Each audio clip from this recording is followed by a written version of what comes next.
మన ఇండియాలో పుట్టిన ప్రతి ఒక్కడికి ఒక పెద్ద రోగం ఉంటుంది. క్యాన్సర్, హెచ్ఐవి కంటే డేంజరస్ జబ్బిది. దాని పేరు నలుగురు ఏమనుకుంటారు? నువ్వు ఏదైనా కొత్త కోర్సు చదువుదామనుకో, ఆ నలుగురు నవ్వుతారు, ఇంజనీరింగ్ చెయ్యి అంటారు. నువ్వు జాబ్ వదిలేసి బిజినెస్ చేద్దామనుకో, వద్దు బాస్, నలుగురిలో పరువు పోతుంది అంటారు. ఆఖరికి నీకు నచ్చిన బట్టలు వేసుకోవాలన్నా సొసైటీ చూస్తే ఏమనుకుంటుంది అని భయపడతావు. అసలు ఎవరా నలుగురు? నీకు ఎప్పుడైనా కనిపించారా? నీ అకౌంట్లో డబ్బులు అయిపోయినప్పుడు ఆ నలుగురు వచ్చి నీకు లోన్ ఇస్తారా? నువ్వు హాస్పిటల్ బెడ్ మీద నొప్పితో ఏడుస్తుంటే ఆ నలుగురు వచ్చి నీకు మెడిసిన్ ఇస్తారా? నో, ఇవ్వరు.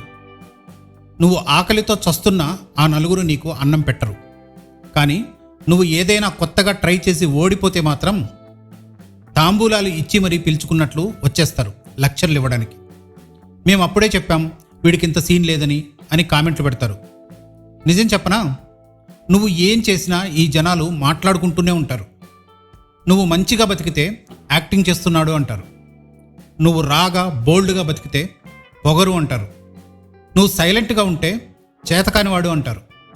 నువ్వు గట్టిగా మాట్లాడితే అహంకారం అంటారు. జనాల్ని సాటిస్ఫై చేయడం ఎవ్వరి తరం కాదు బాస్. ఈవెన్ దేవుడు కూడా వాళ్ళని సాటిస్ఫై చేయలేడు. అలాంటప్పుడు నీకెందుకు ఆ తలనొప్పి? నువ్వు నీకు నచ్చినట్లు బతుకు. నీ లైఫ్, నీ రూల్స్. జనం మాటల్ని ఇక్కడితో కట్ చేసేసి షట్ అవుట్ ద నాయిస్. నీకు ఏం కావాలో అది చెయ్యి. నువ్వు అనుకున్నది సాధించి చూపిస్తే ఇప్పుడు నిన్ను చూసి నవ్విన ఆ నలుగురే రేపు నీతో సెల్ఫీ కోసం లైన్లో నిలబడతారు. సో సొసైటీ గురించి ఆలోచించడం ఆపేసి. Don't be a people pleasure.